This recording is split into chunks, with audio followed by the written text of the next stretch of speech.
Hi, this is Joan, and I hope you're all having a wonderful day, night, or whenever you see this video. And I'm going to say it right up front. Please like, share, and subscribe. Okay, I don't usually do movie reviews, and I'm not even sure if this really is a movie review, but I'm going to tell you right up front, this Netflix movie I thought was just fascinating.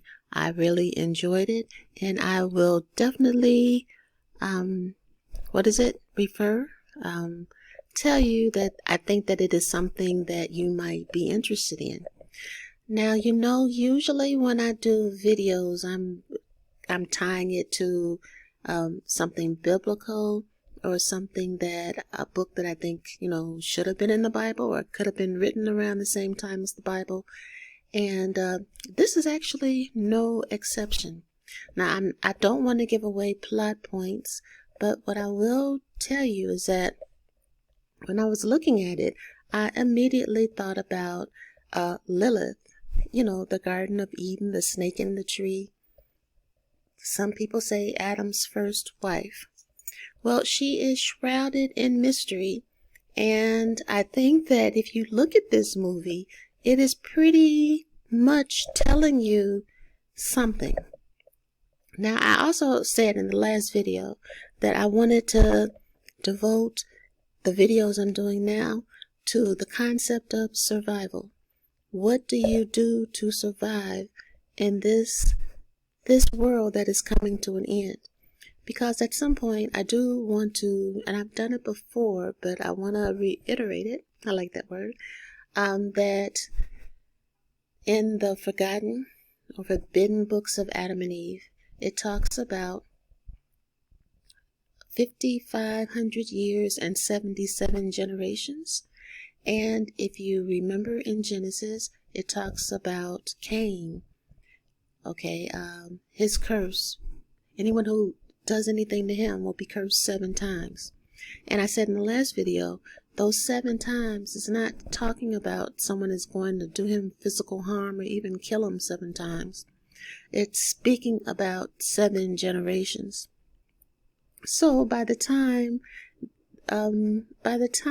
of Lilith, not Lilith, so by the time we get to Noah, we have completed those 7 generations, I think. So what we're looking at now is the remaining generations. And I think that we are in the last generation. We are the last generation. So I remember my daughters, my oldest and my youngest, used to love to play video games. And I started looking at them to a certain extent. I really don't much care for video games. It's more like I don't want to get addicted to them.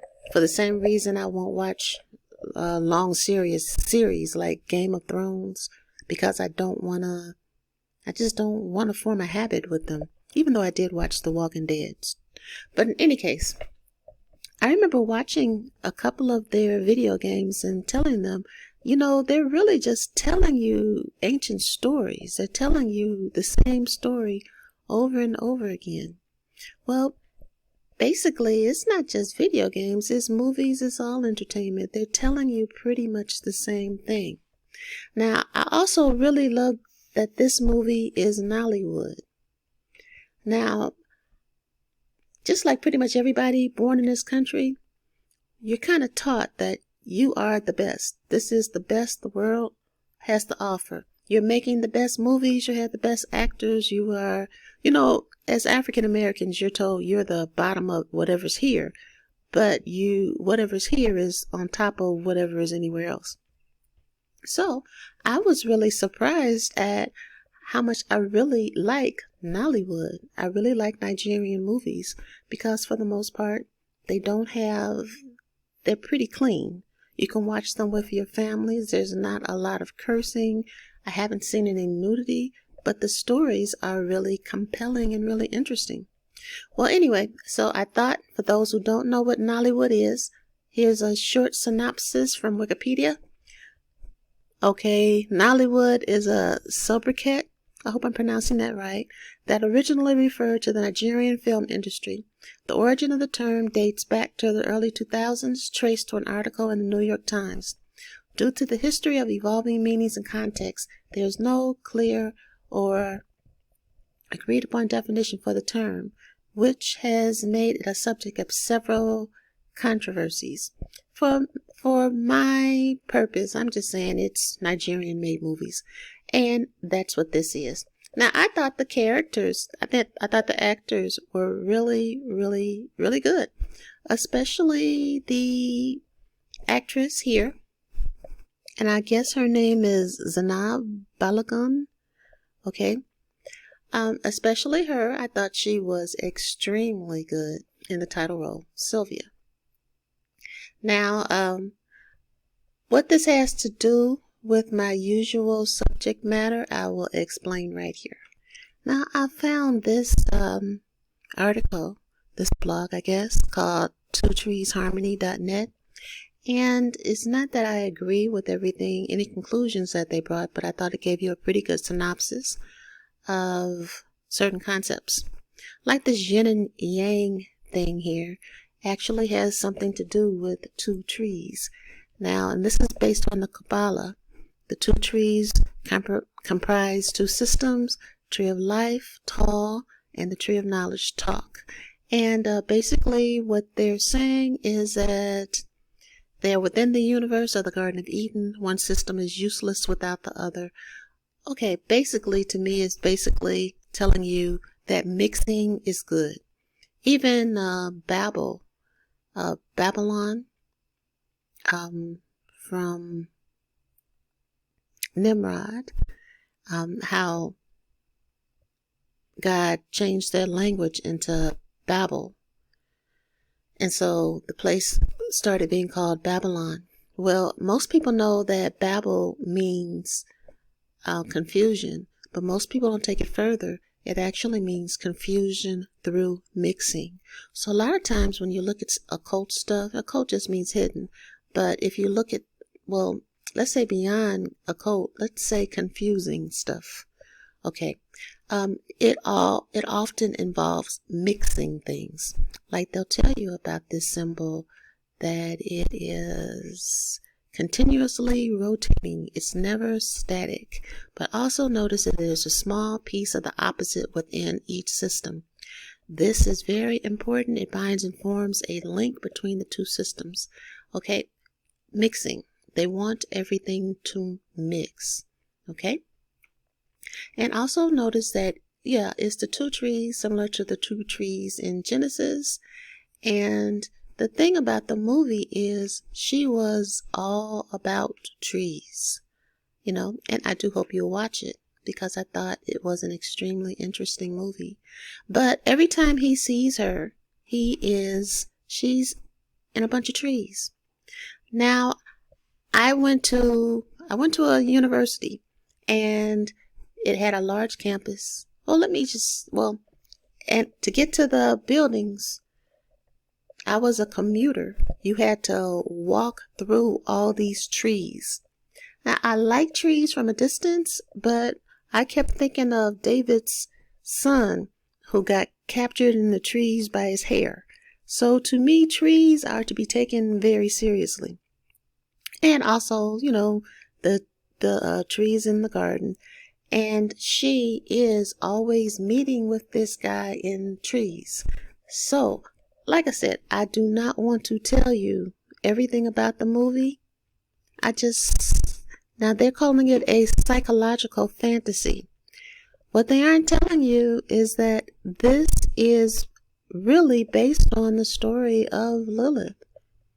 Now, it's the same thing I've been saying about astrology. Whether or not you believe it, whoever is doing the casting in these movies seems very much to believe it.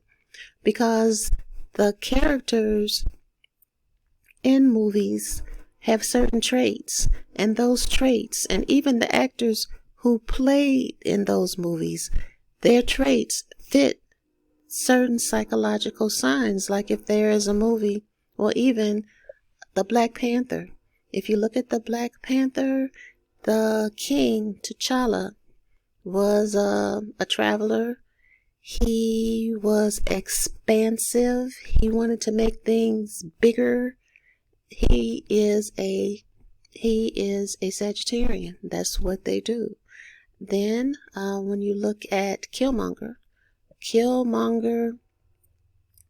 laid back, was quiet, studied things a lot, and he was an exile. He was an outcast. What was he?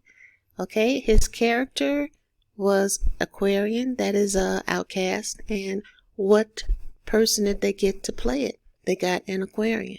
So that's just one example, and I've noticed it in a lot of movies. Let's say the archetype of the character matches the astrological sign of the actor they choose to play it. Now, I didn't look up the signs of the people in this movie, and, that might be something I might do later on. But I wanted this to be very, very short, and I just wanted you to know that, well, like I said, I wanted to devote everything I do from these videos on to the concept of how to survive. But I want to do this without giving you the plot of the movie. But if you actually look into this, well, let's say instead of the name Sylvia, let's name her Lilith. If you really look into her story, you already pretty much know the story in this movie.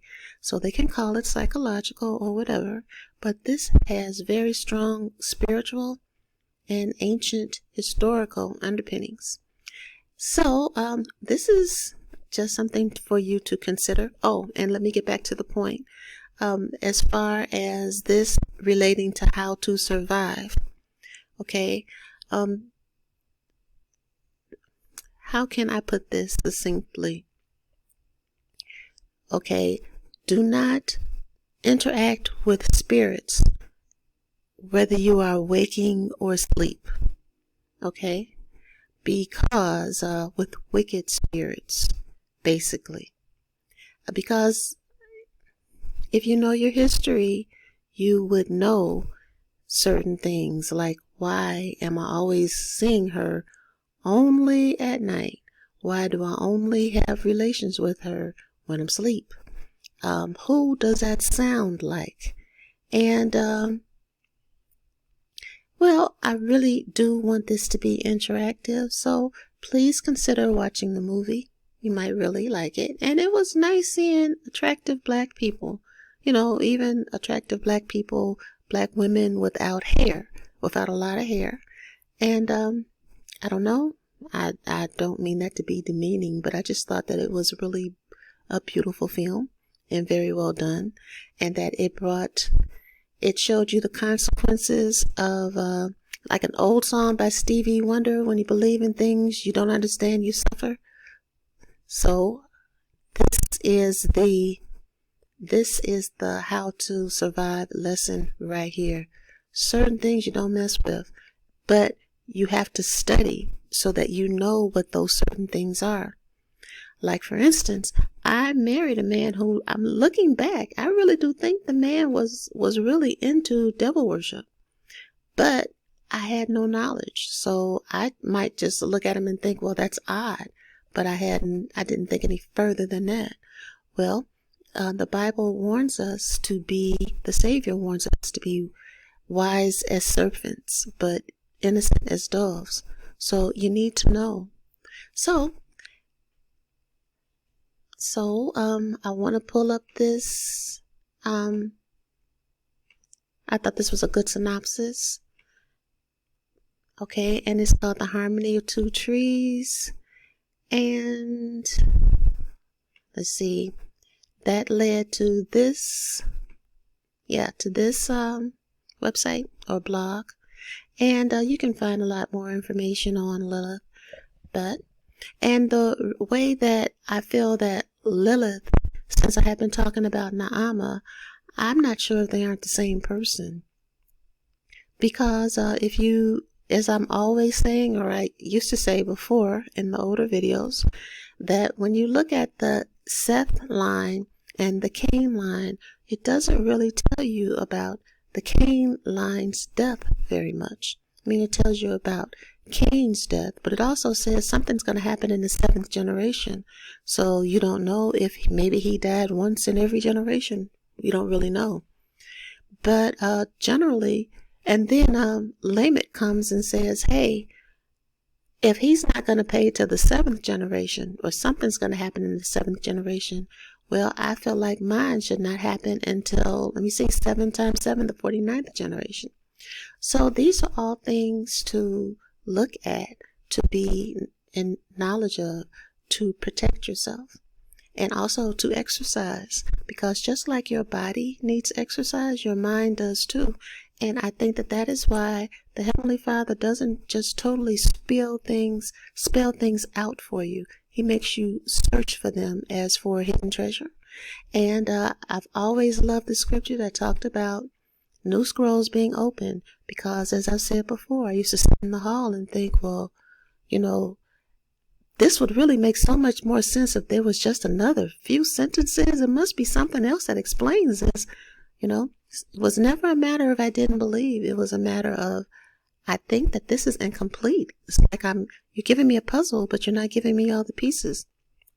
Well, I think that the closer we get to the end, the more pieces are coming up.